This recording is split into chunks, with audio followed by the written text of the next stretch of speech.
नमस्कार मित्रों, मैं राघव अवस्थी आप सभी लोगों का डिसेंट स्टडी क्लासेस के यूट्यूब चैनल पर हार्दिक स्वागत करता हूं। आज आप लोग जुड़ चुके हैं एक नई इन्फॉर्मेशन के साथ में, जिसमें मैं आप लोगों को बताने वाला हूं कि अगर ये कुछ कंडीशंस आप लोगों के साथ में बन रही है, ये जो 3 पॉइंट लिखे हुए हैं, तो आप लोग क्या करेंगे। आप लोगों का रिजल्ट आ चुका है, इसके लिए आप लोगों को कंग्रेचुलेशन। जिनके अच्छे नंबर आए हैं वो लोग कमेंट बॉक्स में बताइएगा कि कौन से कॉलेज से हैं और कैसे नंबर आए हैं, और सब लोग बताइएगा कि किस किस तरीके से नंबर आपके आए हुए हैं, ठीक है। और अगर ये प्रॉब्लम आ रही है तो मुझे आप लोग कमेंट बॉक्स में बता सकते हैं और मैं उसका यहाँ तो पूरा निवारण कर ही दूंगा, लेकिन अगर आपको और ज़्यादा डाउट है तो आप लोग कमेंट बॉक्स में बताएंगे, मैं उसका जवाब जरूर दूंगा। तो देखते हैं आज का जो पहला पॉइंट है वो क्या है। पहला पॉइंट कह रहा है रिजल्ट में MW लिखा हो तो क्या करेंगे। MW का मतलब मैं आपको बता देता हूँ कि MW का मतलब होता है मार्क्स वेटिंग। मार्क्स वेटिंग की जो आपके नंबर हैं वो इंतजार में है, सॉरी कोई रिश्तेदार नहीं है, जो इंतजार में होंगे। आप लोग बहुत ज्यादा परेशान होंगे, मैं समझ सकता हूं। MW अगर लिखा है तो आप लोगों को चिंता करने की कोई जरूरत नहीं है। मैं आपको क्लियर बता दूं क्यों नहीं जरूरत है। क्योंकि ये जो नंबर हैं ये आप लोगों के थोड़े दिन बाद शो करने लगेंगे रिजल्ट में, या फिर बोले तो आप लोगों के रिजल्ट में ये नंबर चढ़ जाएंगे। अभी आपको MW लिखा हुआ है, कुछ ना कुछ बोर्ड की फॉल्ट हो जाती है जिसकी वजह से आपके नंबर उनको नहीं मिल पाते हैं, या कोई भी प्रॉब्लम हो जाती है उसकी वजह से आपके भी नंबर नहीं चढ़ाते हैं, तो वहां पर ये लोग MW लिख देते हैं। तो आपको चिंता करने की कोई जरूरत नहीं है। MW वाले निश्चिंत हो जाएं, अगले सेमेस्टर की तैयारी करें जो आपके पेपर आने वाले हैं, ठीक है। अब बात कर लेते हैं अगले पॉइंट की तरफ। अगला पॉइंट क्या है, किसी सब्जेक्ट में 10 से कम नंबर हो तो क्या करें। तो ये पॉइंट क्या है, जिनकी बैक लगी हुई है 10 से कम नंबर हो गए तो बैक ही हो गई, क्योंकि आप लोगों का जो पेपर होता है वो 50 नंबर का होता है, कुछ सब्जेक्ट जो होते हैं 60 नंबर का होता है। तो जिसमें 50 नंबर का होता है उसमें तो 17 नंबर पासिंग मार्क्स होते हैं, और अगर उससे कम आ जाते हैं तो आप लोगों की बैक लग गई। अगर जिसका 60 नंबर है तो उसका लगभग 23 नंबर पासिंग मार्क्स होगा, ठीक है। तो 23 से कम है तो बैक लग गई। तो अगर नंबर आपके 10 से कम है तो आप लोग क्या करें। अगर आप लोगों को ये 10 से कम नंबर रिजल्ट में आपके आए हुए हैं या किसी सब्जेक्ट में आए हुए हैं, तो अगर आप लोगों को लग रहा है कि मेरे नंबर बढ़ सकते हैं, या मैंने जो लिखा था, मेरा जो कंटेंट था वो 17 नंबर से ज्यादा का था, मैं पास हो सकता हूं, तो आप लोग क्या कीजिएगा कि रीचेक डाल दीजिएगा। रीचेक की जो कॉपियां होंगी रीचेक होंगी दोबारा से, आपके नंबर अगर बढ़ने लायक होंगे तो बढ़कर आ जाएंगे और उसका रिजल्ट भी कुछ दिनों में आ जाएगा। रीचेक का फॉर्म आ चुका है, मैं अगले वीडियो में उसको भी पूरा क्लियर बता दूंगा किस तरीके से क्या करना है।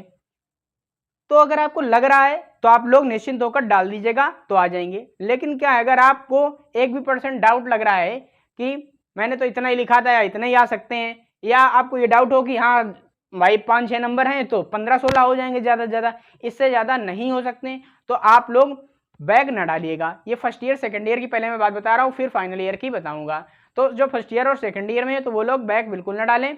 और क्या है भाई, अब नंबर कमाए तो टेंशन लेने की जरूरत तो थोड़ी सी है, या आपको प्रॉब्लम भी हो रही होगी, लेकिन क्या है मेरे हिसाब से आप लोग टेंशन ना लीजिए।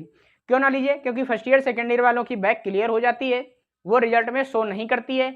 आप इस बार कुछ ना कुछ प्रॉब्लम के कारण आपके नंबर कम आए तो आप लोग उसकी तैयारी कीजिएगा, और जब जैसे फर्स्ट ईयर के अभी इस समय पेपर हुए हैं, अब जब अगले फर्स्ट ईयर के पेपर होंगे तो आप लोग उसके साथ में पेपर दे पाएंगे, आपका क्लियर हो जाएगा, ठीक है। तो टेंशन लेने की जरूरत नहीं है, आगे की पढ़ाई कीजिए, नंबर तो आते जाते ही रहते हैं।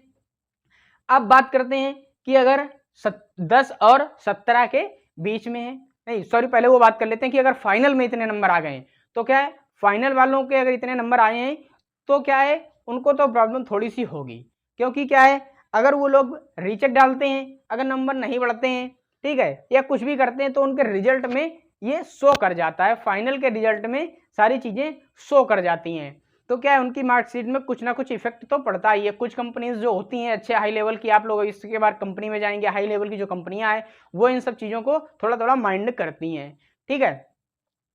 तो थोड़ी सी आपको प्रॉब्लम होगी, तो आप लोग अगले सेमेस्टर की अच्छे से तैयारी कीजिए कि बैक वैक न लगने पाए। वैसे फाइनल में कम ही बैक लगती है, ज़्यादा बैक नहीं लगती है। मैंने जिन जिन कॉलेजों में पूछा या संपर्क किया उन कॉलेजों में लगभग फर्स्ट ईयर में तो बैक की जो परसेंटेज है वो 50-60% तक पहुंच जाती है, लेकिन क्या है फाइनल ईयर में 1-2 बच्चों की ही बैक क्लास में देखने को मिलती है। तो आप लोगों को क्या है, अब अगले सेमेस्टर की अच्छे से तैयारी करनी है, जो हो गया सो हो गया। अब ये बात कर लेते हैं कि किसी सब्जेक्ट में 17 और 10 के बीच में नंबर आए तो क्या करें। तो अगर 17 और 10 के बीच में नंबर आ रहे हैं तो इसका मतलब भी क्या है, आपकी बैक ही लगी हुई है।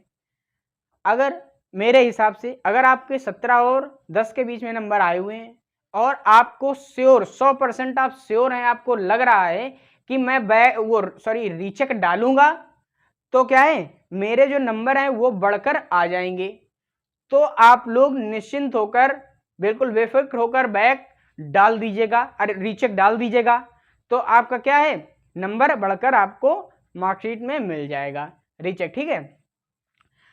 और अगर आपको नहीं लग रहा है या आपको कुछ डाउट है, आपके दिमाग में कुछ भ्रम है कि मेरे नंबर इतने ही आ सकते हैं, मैंने नहीं लिखा था ज़्यादा, तो आप लोग रीचेक बिल्कुल ना डालिएगा। क्यों ना डालिएगा, क्योंकि देखिए आप लोगों को क्या है, एक सब्जेक्ट में ग्रेस मार्किंग होती है या आपको ग्रेस नंबर मिलते हैं, 7-8 नंबर मिलते हैं।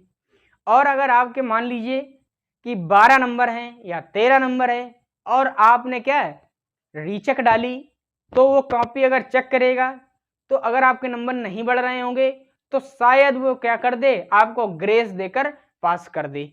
पास तो कर देगा लेकिन वो ग्रेस देकर पास करेगा, जो कि आपको फाइनल रिजल्ट में शो होता हुआ दिखेगा या फाइनल रिजल्ट में लिखा होगा ग्रेट विश आस, ठीक है। तो आप लोग ये गलती बिल्कुल ना कीजिएगा। अगर आपको श्योरिटी से लग रहा है कि मैं रीचेक डालूंगा और मेरे नंबर बढ़ेंगे तभी डालिएगा, क्योंकि ये आपको बाद में प्रॉब्लम देगा। अगर आप फर्स्ट ईयर सेकेंड ईयर में हैं तो आपको बैक की तो टेंशन लेनी ही नहीं है, क्योंकि आप क्लियर कर सकते हैं, ठीक है। अगले सेमेस्टर में क्लियर कर सकते हैं, अच्छे से तैयारी करेंगे, बैक क्लियर हो जाएगी। और बात करते हैं कि अगर ये बैक का क्या है, बैक का भी सिस्टम बता दूंगा कि किस तरीके से फॉर्म भरा जाएगा, कब से फॉर्म भरा जाएगा, ठीक है। तो उसकी भी टेंशन लेने की आपको जरूरत नहीं है, आपके कॉलेज में भी इन्फॉर्म कर दिया जाएगा आपको कि बैक का आ गया है, रीचेक का आ गया है, तो फॉर्म डाल दीजिएगा। और मैं भी बना ही दूंगा, वीडियो आ चुका है, वैसे आज से स्टार्ट भी हो चुका है। देखिए रिजल्ट आया बाद में, मतलब शाम को आया, आज इसका भी आ गया है, तो आप लोग वेट कीजिए थोड़ा सा, मैं वीडियो में अगले में बता दूंगा। तो ये सारे पॉइंट्स आप लोगों को क्लियर हो गए होंगे। लेकिन क्या है, इसमें अगर फाइनल ईयर वाले बच्चे हैं तो वो लोग थोड़ा सा सचेत रहें, क्योंकि इसमें क्या रिजल्ट में शो कर जाता है, तो आपको थोड़ी सी प्रॉब्लम होगी। तो आप लोगों को ये सारे पॉइंट्स क्लियर हो गए होंगे। एमडब्ल्यू वाला क्या, एमडब्ल्यू वालों को तो टेंशन लेनी ही नहीं है, ठीक है, क्योंकि उनके नंबर क्लियर होकर उनको दिख जाएंगे। एमडब्ल्यू मार्क्स वेटिंग का ये मतलब होता है, देखिए ये एक रिजल्ट दिख रहा है, इसमें एमडब्ल्यू लिखा हुआ भी है। तो आप लोगों को ये सारे पॉइंट्स क्लियर हो गए होंगे। अगर आप लोगों को क्लियर हो गए सारे पॉइंट्स तो कमेंट सेक्शन में जरूर बताइएगा, और अगर आप लोगों को कोई भी डाउट हो तो कमेंट में करके हमें जरूर बताइए कि मैं आपको उसका आंसर तुरंत दूंगा। और आप लोगों का जो रिजल्ट आया है वो आशा करता हूं सबका अच्छा आया होगा।